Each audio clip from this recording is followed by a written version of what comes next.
How's it going, everybody? Doing a drink review here today, and I'm gonna be doing some gum chewing reading, game instruction manuals. I've been asked about this for a bit, actually. I meant to do this a while ago and forgot. This is the thing, I forget to do these videos, but people have been asking, and I figured I can mix in with a drink review. The drink I have is Zero Sugar Mountain Dew Summer Freeze. I'm pretty sure I did the regular version last summer. They brought it back. It's funny. We went to the Walmart, and so I was talking about the Pokemon, people getting the Pokemon cards. There was like 6 or 7 people hanging out by the card section looking at all the things. And I started thinking, they were acting like normal human beings. But I was laughing to myself. And then, because the Mountain Dew kind of cooler is in the front there, where they have like 8 Mountain Dews. I'm like rushing over, I'm like, where's the new Mountain Dew? I couldn't find the dragon fruit one or whatever it's called. I'm like, come on, they're looking for cards. I'm like, where's the Mountain Dew? But I did grab this one, because I did not do zero sugar of this, I'm pretty sure, so. Let's see how it tastes. I remember this one being decent. This is cherry lemon raspberry.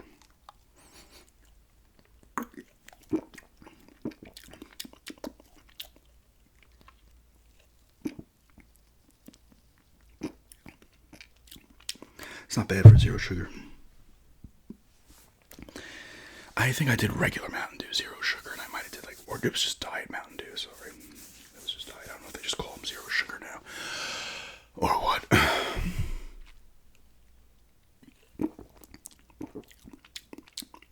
It's not bad.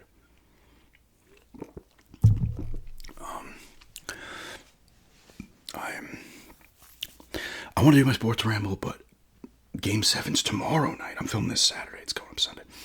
So Monday, I want to kind of do a sports ramble about the finals, the NHL, NBA finals, and then some football and baseball. People ask about that too.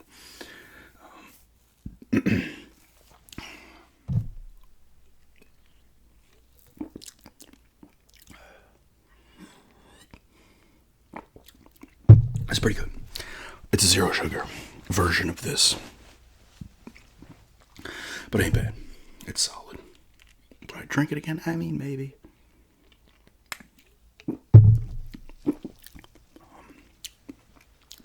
You get more of the cherry and raspberry in this one, but it's like dull, diet or zero sugar, whatever. It's dull.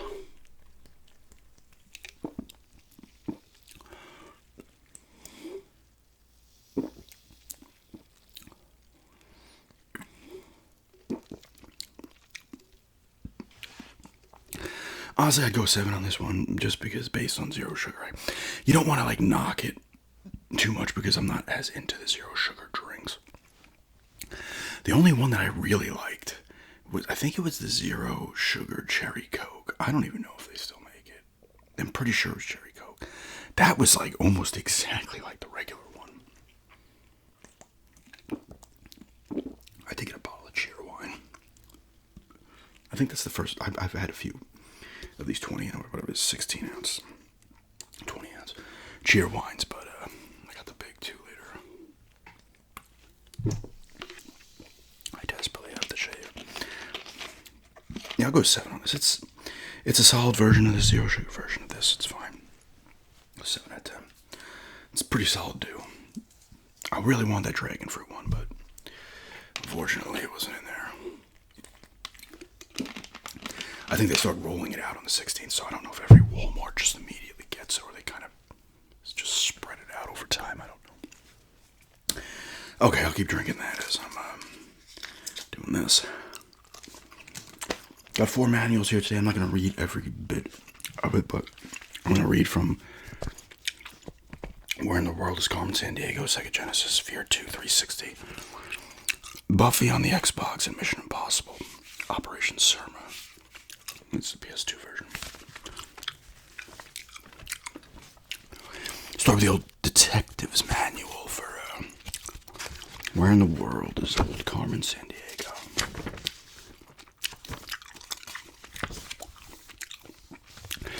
Starting the game, turn off the power switch on your Sega Genesis or Mega Drive. Never insert or remove a game cartridge when the power is on. Make sure a controller is plugged into the port labeled Controller 1 on the Genesis console.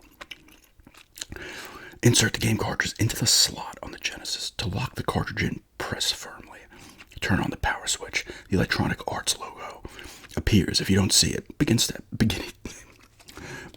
again at step 1. Press start to play. The chase is on.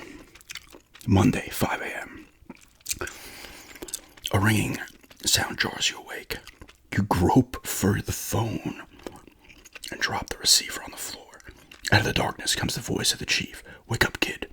Got an assignment for you. You stumble out of bed, turn on the light, and you grab your brand new detective's notebook. Just got a call from Interpol, says the chief. Looks like Carmen's gang has pulled another caper. Any leads, you ask? Not with this bunch. They're too slick. Can't give you any more details on the phone. Better get down to the office double quick. It's going to be a rough one. Right, chief. As your trembling hand replaces the phone on its cradle, you wonder why you ever got into this line of work. Before this morning, Carmen San Diego and her villains International League of Evil, vile, were just sensational headlines in the newspaper. For more than 5 years, Carmen and her gang of felons had managed to stockpile the world's most valuable treasures, while outwitting every so-called crime expert from New York to Sydney. Now they've struck again, and you, the newest employee of the Acme Detective Agency, have been given the near-impossible assignment of tracking them down. To catch a thief, choose a language. You can work on the case in any of 5 languages. So back then, that's kind of cool. I don't know. Back then, to have that, I feel like a lot of games back then weren't having 5 languages to choose from. So that's cool. Now games have them in tons of languages. And you get the subtitles anyway. So you can play in any language you want and have subtitles for your language on there. Because sometimes the voice acting is better in different languages.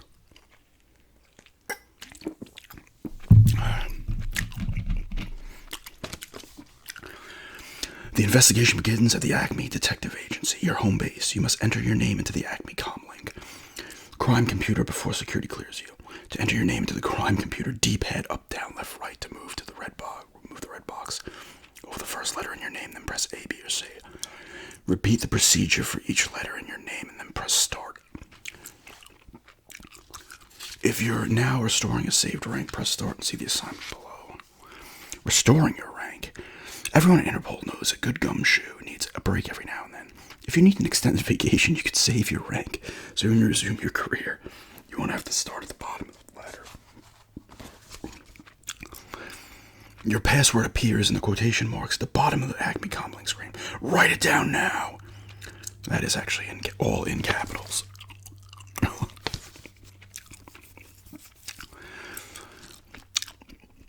No one else at Interpol receives this classified information, so if you lose the password, you'll have to start again as a rookie.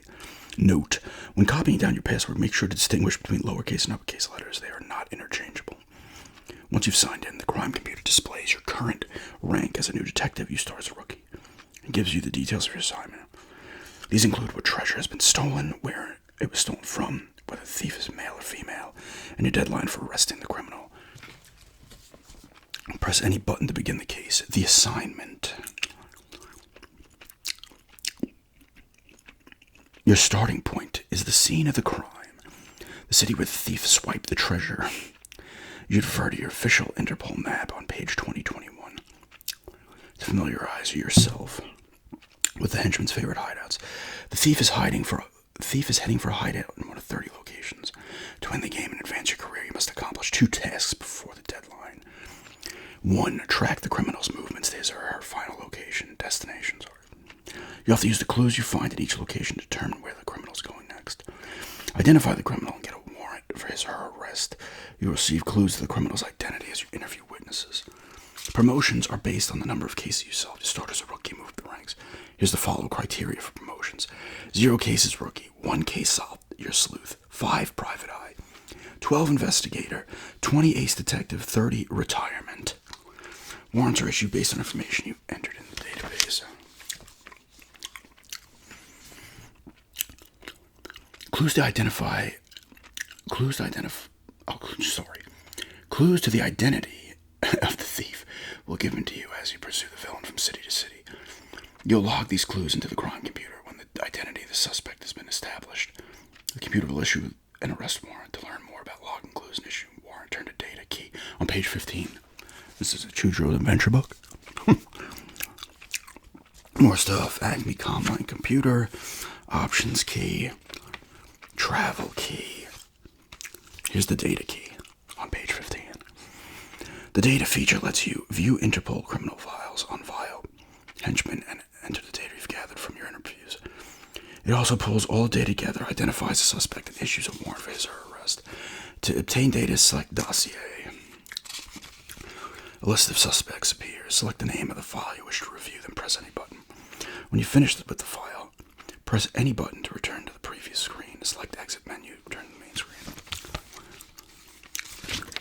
Using the World Almanac. These games back then came with a big, thick almanac, like an encyclopedia or whatever. Thing was like this. It was a smaller one, like a desk one. Because I remember it came in, like, I think every one that was released on any console.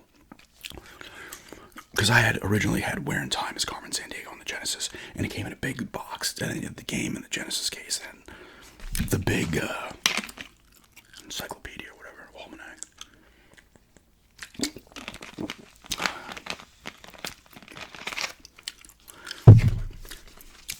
Using the World Almanac, your most important investigative tool is the World Almanac.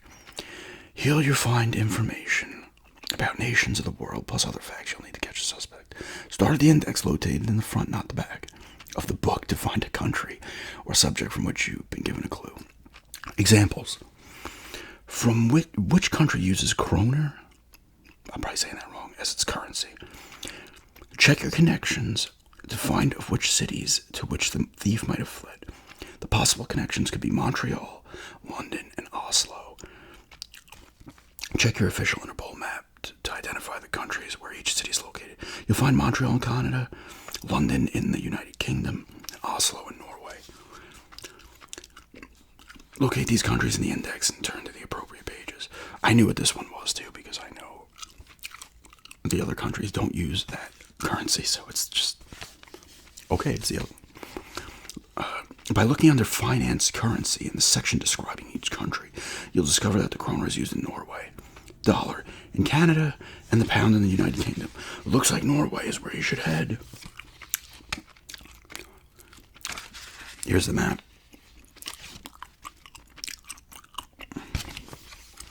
Countries known via operational bases.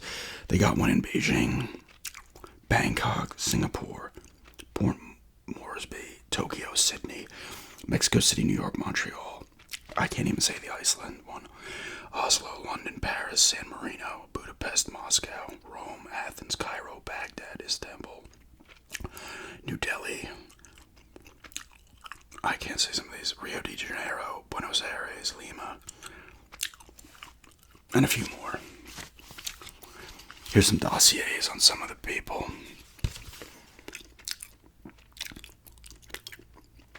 This Carmen San Diego's one. I'll just read hers. Occupation, a former spy for the intelligence service at Monaco. This always changes because, like, they had her where she actually worked for Acme, but she was so good at catching criminals, she got bored and became one. Miscellaneous. Carmen San Diego is reported to be an agent, double agent, triple agent, quadruple agent for so many countries that even she has forgotten which one she's working for. The reddish-brown-haired founder of the Villains International League of Evil Vile has recruited the most cunning and resourceful band of thieves in history.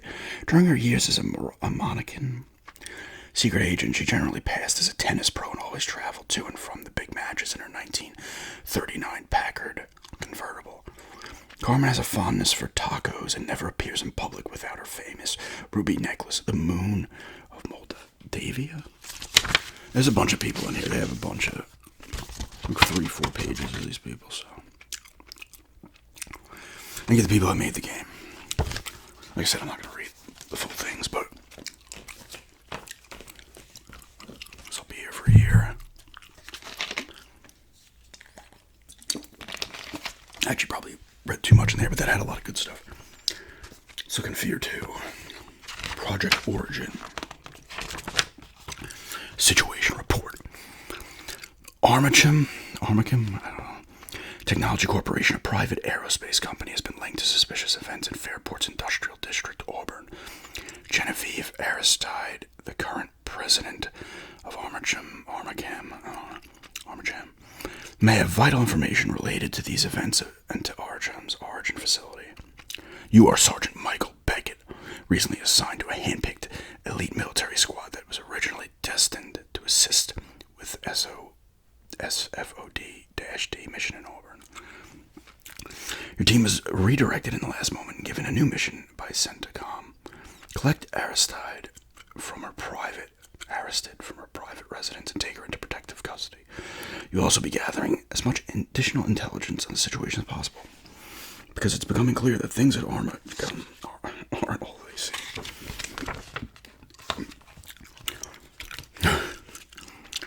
Xbox Live. Play anyone and everyone, anytime, anywhere on Xbox Live. Build your profile, your gamer card. Chat with your friends, download content, TV shows, trailers, HD movies, game demos, exclusive game content, and arcade games. At Xbox Live Marketplace, send and receive voice and video messages. Use Live with both Xbox 360 and Windows. Play, chat, and download on both your PC and your Xbox 360. Live gives you ultimate access to the things you want and the people you know on both your PC and your TV. Get connected and join the revolution. Start single player. Start a new single player game. Mission select. Replay any previous completed levels. Xbox Live. Host or join a multiplayer game on the internet and view leaderboards. System link. Host or join a local network multiplayer game. More than one 360 console must be connected. You know, crazy enough, I did play, Halo Reach. I played online a ton. A couple other games, not a ton of online stuff on the 360. I didn't even realize they still had system links to where you could play too, like on the original Xbox. I didn't even know it was a thing, even though I probably said it on the back of the boxes. Continue from last save point. This launches you to the last checkpoint save. This is allowed you to continue progress in the previous game. Fear 2, Project Origin will automatically save your progress at checkpoints throughout the game. Anytime your character dies, or when you quit and resume play, the game will begin at the last achieved checkpoint. Options. This takes you to the options menu, which allows you to modify game elements, including sound, audio, video brightness, gameplay options, and save location settings. You can also access many of the options from the in-game menu. Your HUD heads-up display. Your team is equipped with the state-of-the-art the boys they have to say this. Armagem prototype visor displays that allows hands-free communications and status monitoring, in addition to affording protection for the eyes. Incoming transmission indicator. Your teammates' radios broadcast an identification code at the start of each message. This indicator allows you to quickly identify who's speaking. Armor monitor displays how much body armor is currently protecting you. Health monitor shows how severely you are injured based on the readings of your vital signs. With this monitor, it begins to turn red or close to death. You can treat your own injuries using medical injectors and medkits. Medkit, note how many medkits you are currently carrying. Grenade cook meter. When you press and hold RB with a grenade equipped, you will prepare to throw and a timer begins. This meter indicates how long you have until the grenade detonates. You can release to control to throw the grenade immediately, or choose to cook it in your hand, timing your actual throw to gain maximum effect for explosion. Ammo max capacity meter. This set of numbers indicates your current weapon's number of loaded rounds versus the numbers of rounds in your inventory. This allows you to keep track of how much ammunition you have available for your weapons of choice. Fire rate indicator shows the currently selected fire rate. Some weapons can be modified from automatic to single shot or 3-round bursts. Grenades. This number indicates how many grenades you have available of your currently equipped type. You can only equip one type of grenade at a time. Sprint bar measures your stamina. When the bar runs out, you can no longer sprint and must move normally from time to catch your breath for a time. Reflex meter. Your visor will monitor the status of your heightened reflexes, telling you how long you can sustain the slow mobility. Before needing to rest, you can increase the amount of time you can stay in this mode by collecting reflex injectors. And the damage indicator. These red arcs indicate from what direction you are taking damage. Got your arsenal. A bunch of weapons. Weapon statistics. Since you can only carry 4 weapons at a time and only 2 in multiplayer, you want to manage your arsenal carefully. When you have a full arsenal and encounter a new firearm, you'll be asked if you'd like to swap weapons. If you'd like to pick up a new weapon, first use LB to equip the weapon that you'd like to discard from your inventory, and then make the swap. You can find more details on the weapons you encounter and their relative strengths and weaknesses in your PDA's datanet, so you can make an informed choice. For example, the assault rifle and the combat shotgun are both powerful weapons, but one may be more useful than other in certain circumstances. Let's go through some shit here. Your gear. Armored vest. Pick up an armored vest to repair your own once it gets damaged. Armor protects you from damage by small firearms, but armor penetrating weapons and explosives will burn through quickly. The medical injector. Red medical injectors are used immediately when collected. If you're at full health, they will not be picked up. They restore a small amount of your health. Medkit. You can collect and store up to 3 medkits for latter use. To use a carry medkit, press down on the D-pad. Medkits restore your health fully, but aren't easy to find, so save them for serious emergencies. Your PDA is an automatic system hooked up into your visor that helps you collect information, transmit it back to your team. All relevant mission information is obtained here, as well as logs of any intelligence you may obtain while in the field. You can review this information at any time. Multiplayer stuff. You got game modes, deathmatch, team deathmatch, control, armored front, failsafe, and blitz. Different loadouts. Rank and XP. As you play ranked matches in Fear 2 Project Origin, you can earn experience points as you gain experience. Your rank increases unlocking achievements. You could also earn insignias to represent your impressive Fear 2 Project Origin fighting skills. And you got the notes here in the back. Did anybody ever... Sometimes I used to write codes back in the day in the notes section, but it was rare. And then with the newer games, I never wrote anything in them.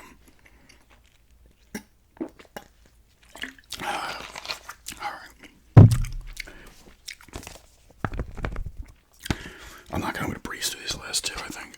Mission Impossible Operation Surma.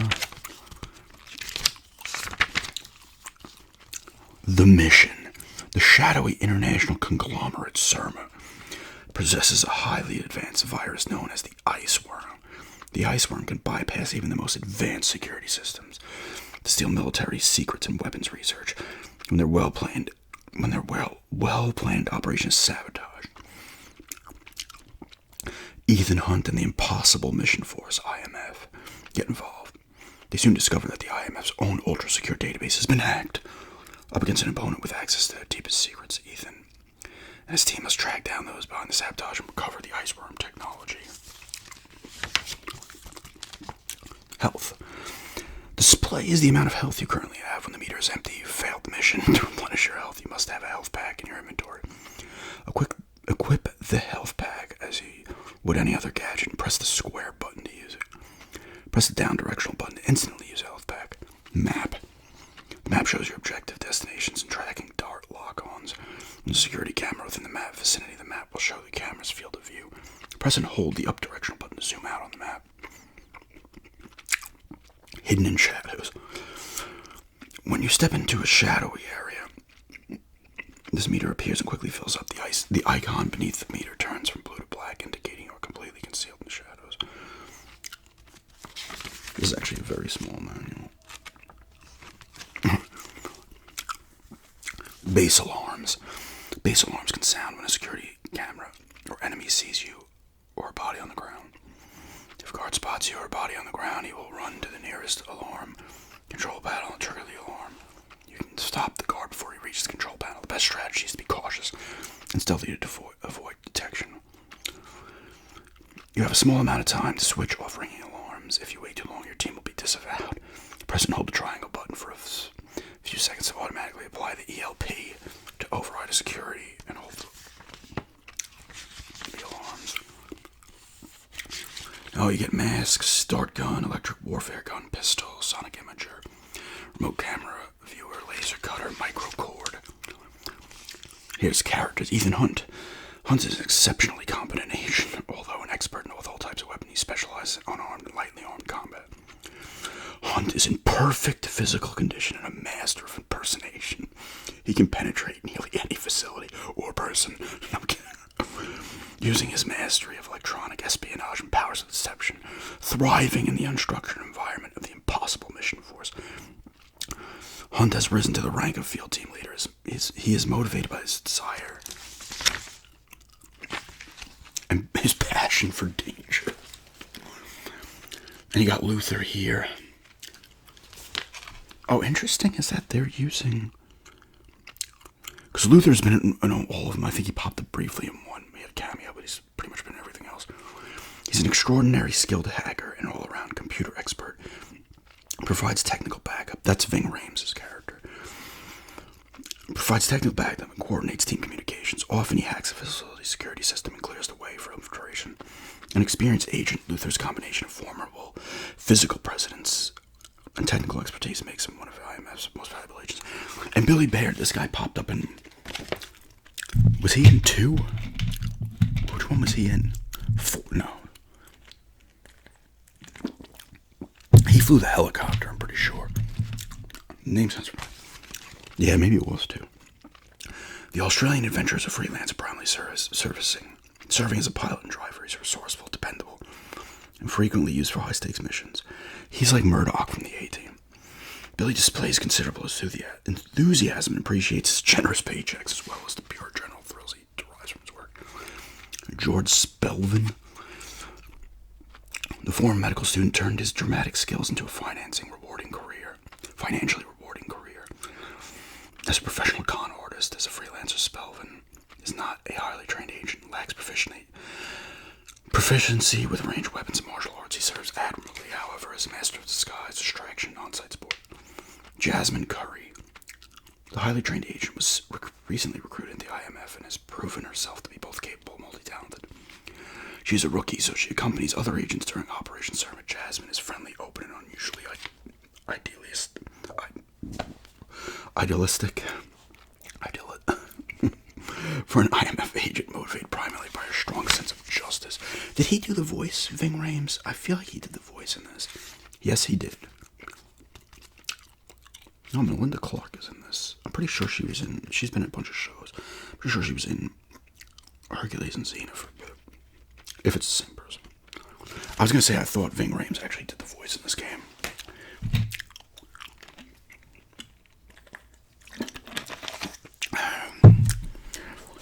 Alright, let's finish up with some Buffy the Vampire Slayer.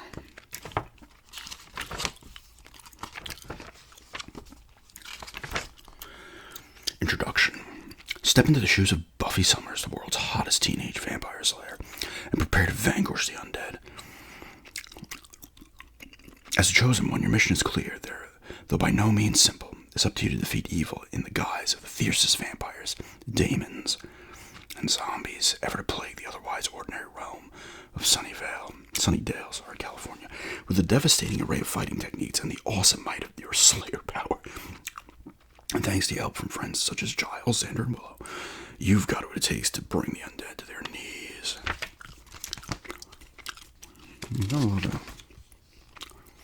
Playing as Buffy. From here on out, keep your stake handy. Game screen. Keep informed on your level of health, Slayer power, weapon information, interaction with others. Health meter. When the bar is full, you possess 100% health. When the meter completely depletes, Buffy can be defeated by an enemy, attack, or other hazards. Slayer power. Your quantity of Slayer power determines your ability to unleash special combos, moves, and combos. Weapon. Your current weapon is use is displayed. If no weapon is in use, the space is blank. Weapon strength indicates how much strength or ammo the selected weapon has. Enemy health meter. When fighting an enemy, the enemy health meter appears, indicating how much health your enemy possesses. When the health meter is depleted, the enemy can be killed by a stake or other weapon. Fighting as Buffy. Defeating vampires, demons. It said daemons before, it says demons here. I know that too. They did the same thing. And the undead is the primary goal of the chosen one. To do this, use a combination of punches and kicks to incapacitate the enemy. Once you punch and kick the enemy into submission, quickly use a Slayer weapon such as a stake to finish the job. Every enemy has a critical weakness that you need to identify and exploit. For example, a stake in the heart of vampires or decapitation for zombies. Super Slayer moves. Super Slayer moves require substantial Slayer power to unleash your most devastating fighting moves.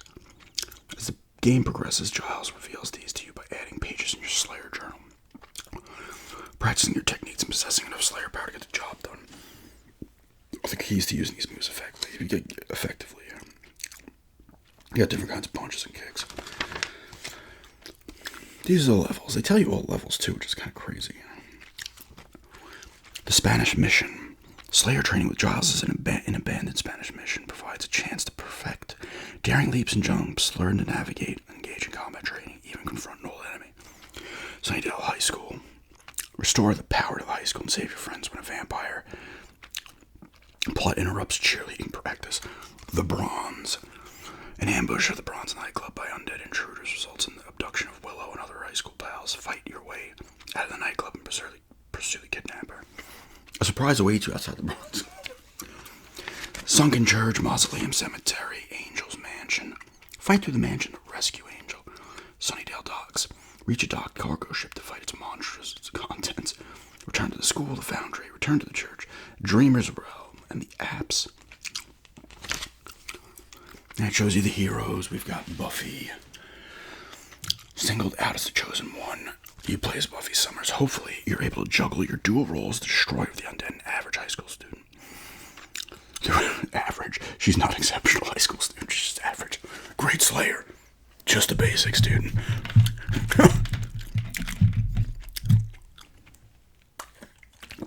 She's no Willow in the school department, but definitely smarter than Xander. Xander was like 45 in high school, so. Hopefully you're able to blah, blah, blah. Throughout the game, you gain new skills and ability must be used to overcome your foes in this adventure. Giles. As Buffy's watcher in Sunnydale High School's librarian, Giles provides training and guidance to the chosen one. Xander. Companion and loyal friend, Xander sticks by Buffy no matter what. Xander has equipment that may come in handy to make sure to talk to him frequently throughout the game. Willow. As a resident computer whiz and dabbler in witchcraft, Willow provides a great deal of help to Buffy. Cordelia, Buffy's popular fashion-conscious friend, who's part Slayer, part head cheerleader. Angel, both a consummate gentleman and a vampire with a shadowy past. Angel's a complicated love interest for Buffy. The enemy, Spike. Spike's reputation for being a heartless, cruel vampire is challenged only by his century-long devotion to the love of his life, Drusilla. There's other bad guys here. The Master. We all remember the Master. He was in the first season, I believe. Now, it says special thanks to like the whole cast here, except Sarah Michelle Gellar. So maybe she didn't do the voice. Because it doesn't have like the voices, does it? Look at this. It's still got the registration card. I'm going to register this to EA. Buffy the Vampire Slayer collectible card game. Expand the fantasy. What? Expand your sick fantasies. But anyway, that is a drink review 7 out of 10 on this summer freeze. Zero sugar Mountain Dew. This had come, I'm pretty sure this is one that came out last summer, and they brought it back. Or maybe they just brought a zero sugar one out this time, I don't know. And reading some game manuals here, reading from some game manuals, not game animals. But yeah, thanks for checking this out.